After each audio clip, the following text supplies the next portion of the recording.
कभी कभी कुछ लोग टूटकर बिखर नहीं जाते, वो इतने ज़्यादा टूट जाते हैं कि उनके अंदर महसूस करने की ताकत ही मर जाती है। फिर ना उन्हें किसी के आने की खुशी होती है, ना किसी के जाने का गम, ना किसी के मुस्कुराने से फ़र्क पड़ता है और ना किसी के रोने से। जैसे दिल धड़कता तो है मगर जिंदा नहीं होता। दुनिया कहती है हर इंसान को किसी ना किसी चीज़ से मोहब्बत होती है, लेकिन क्या हो अगर कोई ऐसा हो जिसे मोहब्बत से ही नफरत हो, जिसे प्यार लफ्ज़ सुनते ही घुटन हो, जिसे ट्रस्ट एक झूठ लगे, जिसे कमिटमेंट एक कैद लगे, जिसे हर एहसास सिर्फ कमजोरी लगे। एक ऐसा इंसान जो अपने दिल के इर्द गिर्द इतनी ऊंची दीवारें बना चुका हो कि उन दीवारों के अंदर रोशनी तक ना पहुंच सके, जिसने खुद को दुनिया से अलग कर लिया हो, जिसने लोगों को समझना छोड़ दिया हो, जिसने महसूस ही करना छोड़ दिया हो। और फिर इसी दुनिया में एक और दिल धड़कता हो जो बिल्कुल उसके उल्टा हो, जिसके लिए प्यार सिर्फ एक लफ्ज़ नहीं बल्कि उसकी ज़िंदगी हो, जिसके लिए रिश्तों की अहमियत सांसों जैसी हो, जो लोगों की मुस्कुराहट में अपनी खुशी ढूंढ लेता हो, जो अजनबी लोगों में भी अपनापन देख लेता हो, जो हर टूटे हुए इंसान को भी जोड़ने की कोशिश करता हो, जो यकीन करता हो कि दुनिया में नफरत से ज़्यादा मोहब्बत है और दर्द से ज़्यादा उम्मीद। एक तरफ वो शख्स था जिसे हर एहसास से नफरत है, और एक तरफ वो दिल था जो हर एहसास को अपनी ज़िंदगी मानता है। दोनों एक ही दुनिया में रहते हैं, लेकिन उनकी दुनिया कभी मिल नहीं सकती। या शायद ये वही गलतफहमी थी जो वक्त तोड़ने वाला था, क्योंकि कुछ मुलाकातें तो तकदीर की लिखी होती हैं। ये कहानी मोहब्बत की नहीं, ये कहानी है उन दीवारों की जो सालों में बटी हैं, और उन जज्बातों की जो एक पल में उन्हें गिरा देते हैं। ये कहानी है यकीन और बेयकीन की, मोहब्बत और नफ़रत की, उम्मीद और खौफ की, और सबसे बढ़कर तो ऐसे दिलों की जिनमें से एक प्यार पे यकीन करता था और दूसरा प्यार करने के वजूद को ही नहीं मानता था। मगर सवाल ये नहीं था कि दोनों की मुलाकात कैसे होगी, सवाल ये था जब होगी तो टूटेगा कौन, वो जो मोहब्बत से नफरत करता है या वो जो मोहब्बत को अपनी पूरी दुनिया मानता है।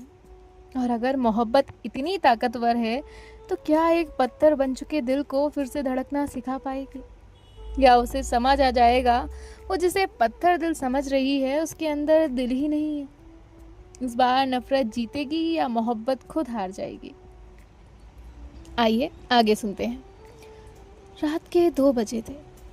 पूरा शहर सो रहा था, सड़कों पे सन्नाटा था, लेकिन एक कमरे में रोशनी जल रही थी। एक लड़की बेड के कोने पे बैठी थी, उसकी नज़रें सामने दीवार पे टिकी हुई थी। ना फ़ोन, ना कोई बुक, ना कोई काम, बस खामोशी। ऐसी खामोशी जो किसी इंसान को अंदर तक डरा दे। अचानक उसका फ़ोन रिंग हुआ। उसने स्क्रीन की तरफ देखा, कुछ सेकंड देखती रही, फिर उसने कॉल कट कर दी। कॉल फिर से गया, उसने फिर कट किया और फ़ोन साइलेंट कर दिया, जैसे कॉल करने वाला उसके लिए मायने ही नहीं रखता। उसने अपनी नज़र सामने लगी तस्वीर पे डाली। तस्वीर उल्टी रखी हुई थी, हमेशा की तरह। वो कभी भी उस फोटो को सीधा नहीं रखती थी, कभी भी नहीं।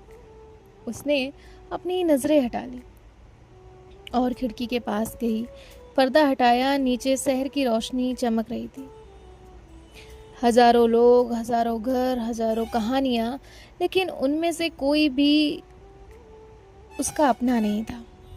उसने कॉफ़ी का मग उठाया। कॉफ़ी कब की ठंडी हो चुकी थी, मगर उसे फ़र्क नहीं पड़ा। उसे कभी किसी चीज़ से फ़र्क नहीं पड़ता था।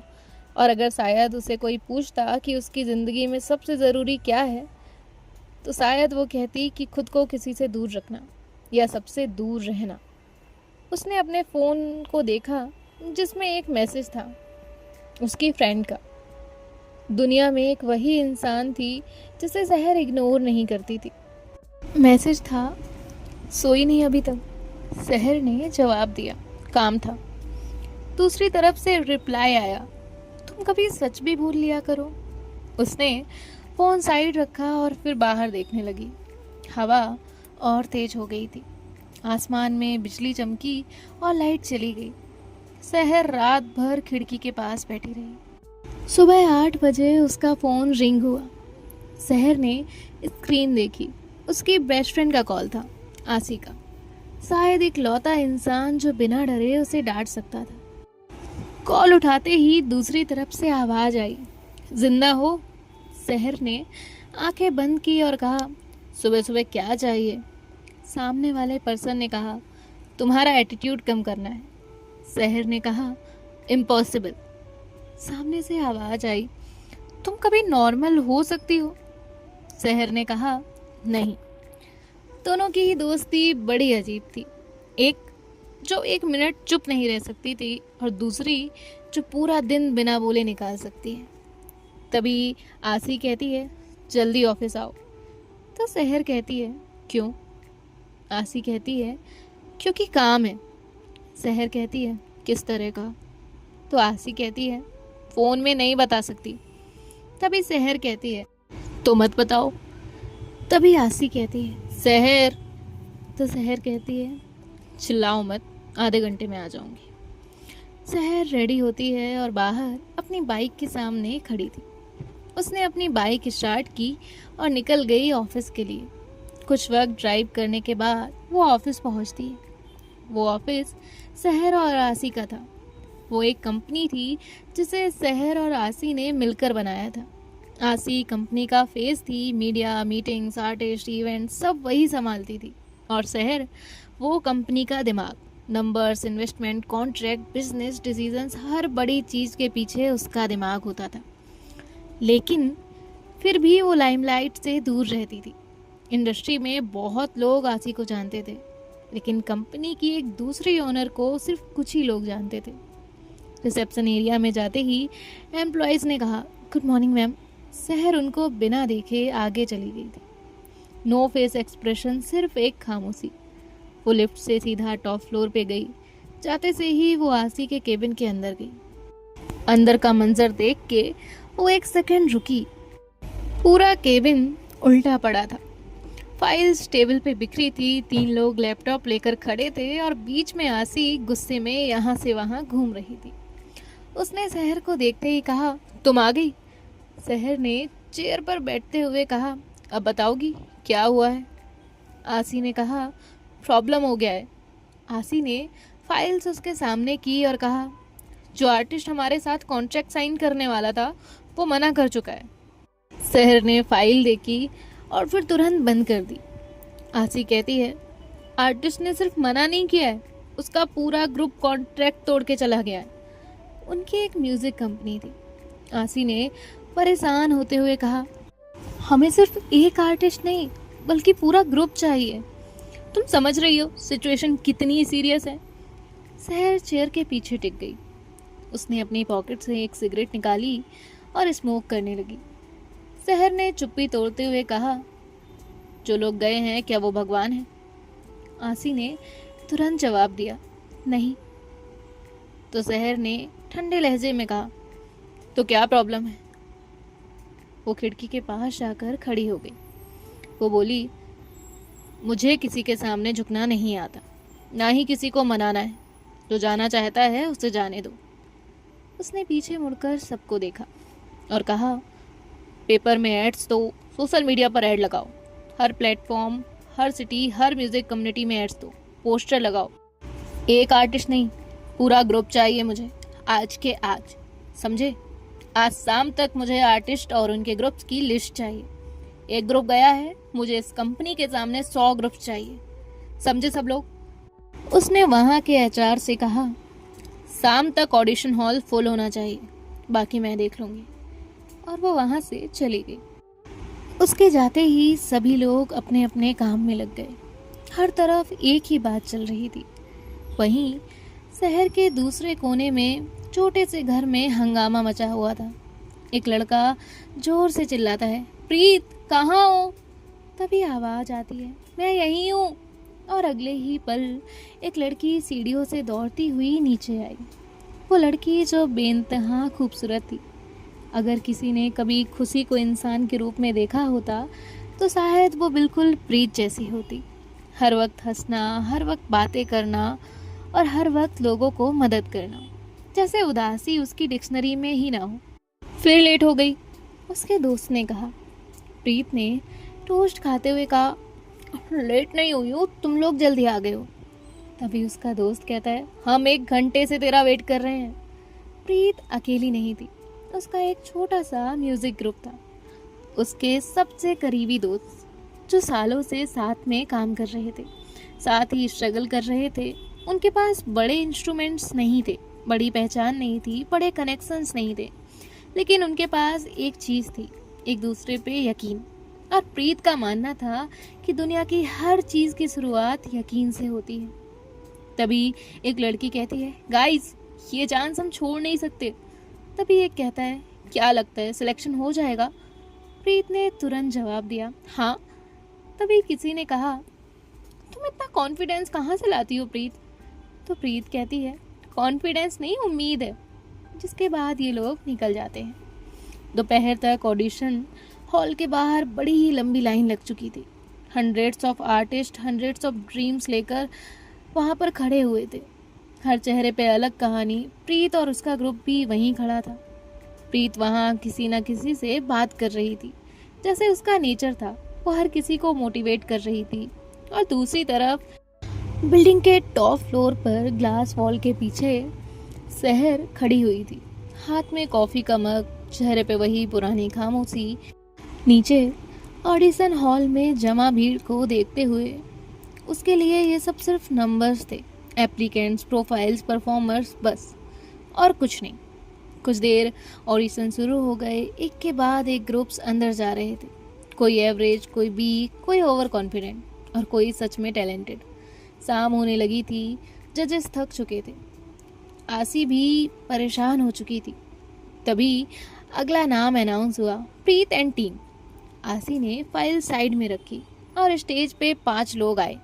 बीच में प्रीत थी, हमेशा की तरह मुस्कुराती हुई। परफॉर्मेंस शुरू हुई, पहले गिटार, फिर पियानो, ऐसे इंस्ट्रूमेंट्स, और फिर प्रीत की आवाज़ सीधे दिल तक जाने वाली। ऐसा नहीं था कि उसकी आवाज़ सबसे पावरफुल थी या परफेक्ट थी, बस उसकी आवाज़ में एहसास था, सच्चाई थी, और वही चीज़ सबसे अलग थी। आसी स्टेज पे आई और उसने लिस्ट खोली, मुस्कुराते हुए कहा, congratulation selected group Preet and team. Hall पूरा तालियों से गूंज रहा था। प्रीत की आंखें खुशी से चमक उठी और उसने तुरंत अपने दोस्तों को गले लगाया। कोई हंस रहा था, कोई रो रहा था, कोई यकीन ही नहीं कर पा रहा था। तभी उसमें से एक दोस्त कहता है, गाइस हम ऑफिशियली ऐसे एंटरटेनमेंट का पार्ट बन गए हैं। तभी दूसरा दोस्त कहता है, यार मुझे अभी भी यकीन नहीं हो रहा। दूसरी तरफ टॉप फ्लोर सहर अपने केबिन में बैठी थी। टेबल पे फाइल्स पड़ी थी, लैपटॉप खुला हुआ था, उसके हाथ में सिगरेट थी। उसके सामने सेलेक्टेड ग्रुप्स की फाइल्स थी जिन्हें वो देख रही थी। तभी आसी अंदर आती है, जो उसे देखकर कहती है, यार तुम फिर स्मोक कर रही हो। सहर ने उसका कोई जवाब नहीं दिया। आसी ने उसके हाथ से सिगरेट ली और कहा, तुम्हारा कुछ नहीं हो सकता सहर। सहर स्टिल शांत थी, कोई जवाब नहीं। आसी मुस्कुराते हुए कहती है, यार वो लड़की मुझे पसंद आई। तभी सहर कहती है, इट्स गुड फॉर यू। तभी आसी कहती है, अरे यार वैसे नहीं, सिर्फ टैलेंट नहीं, उसकी एनर्जी, उसकी वाइब, उसका नेचर। आसी बस बोल रही थी, सहर ये सुन तक नहीं रही थी। तभी आसी कहती है, तुम मिलो उससे। तो सहर कहती है, क्यों? तो आसी कहती है, बस मिलना। सहर ने फाइल बंद की और कहा, मेरे पास फालतू लोगों के लिए वक्त नहीं है। तभी आसी कहती है, तुम्हारी प्रॉब्लम पता है क्या है? तो सहर कहती है, नहीं। तभी आसी कहती है, तुम लोगों को चांस ही नहीं देती। तो सहर कहती है, क्योंकि वो लोग डिजर्व नहीं करते। आसी कहती है, हर कोई नहीं होता। आसी पीछे मुड़कर देखती है तो सहर वहाँ से जा चुकी थी। इनका ये दिन ऐसे ही निकल गया था। अब नेक्स्ट डे सेम कल की तरह ही डे था। सहर हमेशा की तरह अपने केबिन में बैठी थी, खामोश थी। उसके सामने लैपटॉप खुला हुआ था, टेबल पे फाइल्स रखी हुई थी, हाथ में एक कॉफ़ी का मग था। कब से वो एक कॉन्ट्रैक्ट लाइन पढ़ रही थी। उसकी नज़र एक भी जगह से नहीं हटती है। और यहाँ वही वजह थी कि बिजनेस की दुनिया में लोग उसे सीरियसली लेते थे। शहर इमोशन से नहीं, फैक्ट से डिसीजंस लेती थी, और फैक्ट्स कभी झूठ नहीं बोलते, यही उसका कहना था। तभी केविन का दरवाज़ा खुला। आसी अंदर आई। जैसे हमेशा आती थी, उसने कहा, गुड मॉर्निंग। शहर ने बिना उसकी तरफ देखे कहा, क्या चाहिए? आसी ने मुंह बनाते हुए कहा, कभी तो नॉर्मल लोगों की तरह बात कर लिया करो। शहर ने जवाब नहीं दिया। आसी उसके सामने बैठ गई और कहा, नए आर्टिस्ट का ओरिएंटेशन है। तो शहर कहती है, सो व्हाट? तभी आसी कहती है, कुछ नहीं, तुम आ जाना, यही कहना था। और वो वहाँ से चली जाती है। नीचे 3rd फ्लोर पे नए आर्टिस्ट को अलग टीम्स में डिवाइड किया जा रहा था। हर किसी को कंपनी के रूल समझाए जा रहे थे, कॉन्ट्रैक्ट्स दिए जा रहे थे, शेड्यूल्स बताए जा रहे थे, और उन सब के बीच प्रीत चुपचाप सब देख रही थी। उसकी आदत थी पहले ऑब्जर्व करना, फिर बोलना। उसके ग्रुप के मेंबर एक्साइटेड थे।